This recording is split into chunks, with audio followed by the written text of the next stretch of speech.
Ever feel like you're stuck in, like a maze of tech terms? Oh, yeah? And everyone else is like, speaking fluent computer, and you're stuck with this, like a dusty old dictionary Yeah, yeah.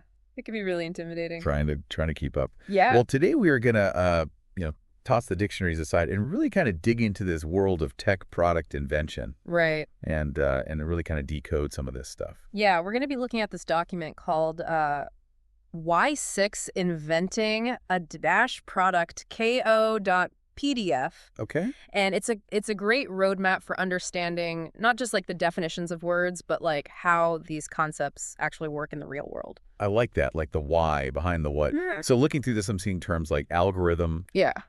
bug, loop, variable. I mean, to someone outside the tech world, these sound like they're straight out of like a science fiction movie. Yeah, they do have kind of a futuristic ring to them. Right. But they're actually these core concepts that power a lot of the technology that we use every single day. Okay.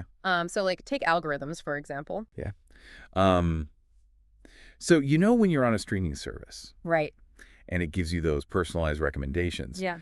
that's algorithms at work. Huh. They're analyzing tons and tons of data Okay. to try to predict, what you might want to watch or listen to next. So it's a lot more complex than just I always thought of algorithm as like a recipe, a step-by-step process. Well, it is kind of like a recipe, Okay. but it's a really, really advanced recipe with a lot of ingredients. Okay.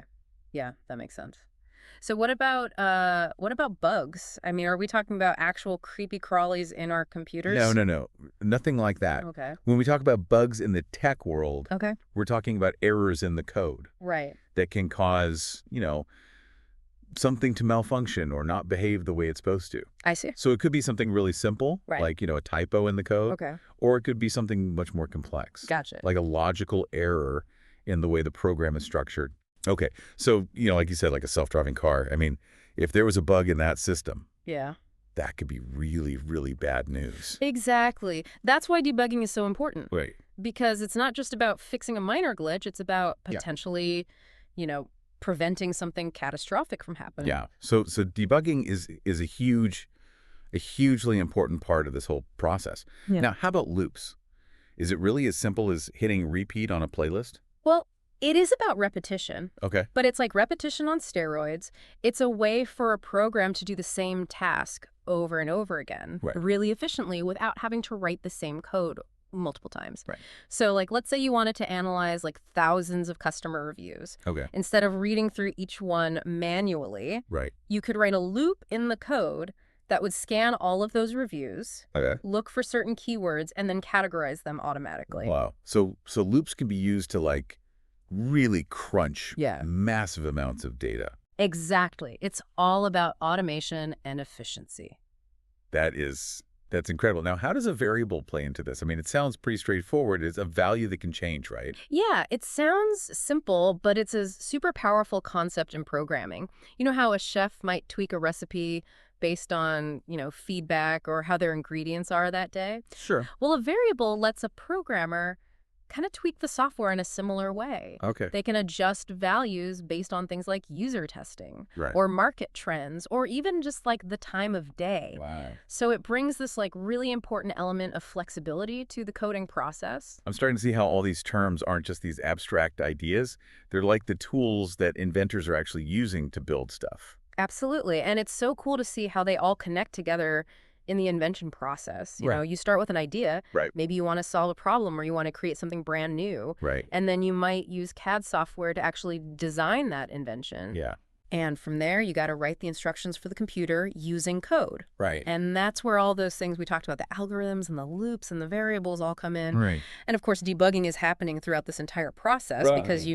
you're going to run into snags and you've got to fix those as you go. Right. Now I see that we've got image, photo, and screenshot in here as well. Yeah. And those seem pretty straightforward. Yeah. But are there nuances there that we should be thinking about? Yeah. They all have to do with visuals, but there are some subtle differences.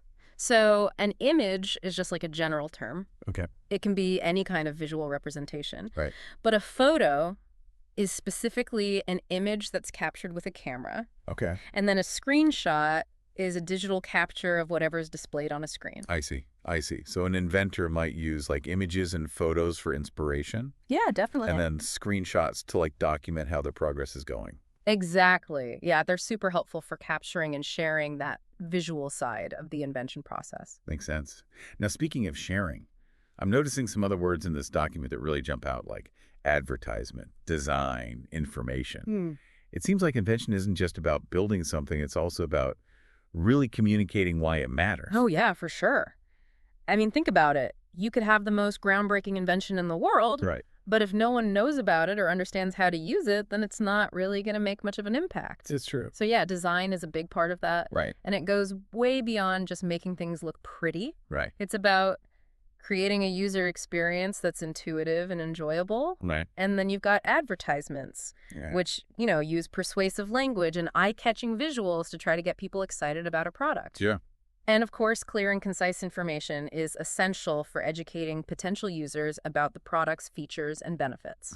So it's like, it's not just about the tech skills, it's also about understanding people. Yeah, exactly. You have to be able to bridge that gap between the technical side of things and the human side of things. So we've really decoded some key tech terms today. And I think I'm starting to get a better handle on how this all fits together. I think so too. And it's really fascinating to see how these words that once seemed so foreign are now starting to make a lot more sense. Yeah, it's like you're learning a new language. It is. And once you know the basics, you can start to understand more and more complex ideas. Absolutely. And here's a thought to leave you with. Okay. Now that you're familiar with these terms, try paying attention to how they're used out in the real world. Okay. You'll be surprised how much tech is all around us Yeah. and how much you already understand I love it. without even realizing it. Awesome. Well, on that note, I think we're going to wrap things up for today. Yeah. But definitely keep those ears open and listen for those tech terms because they are everywhere. They are. All right. And we will catch you next time for another deep dive. Awesome. Looking forward to it.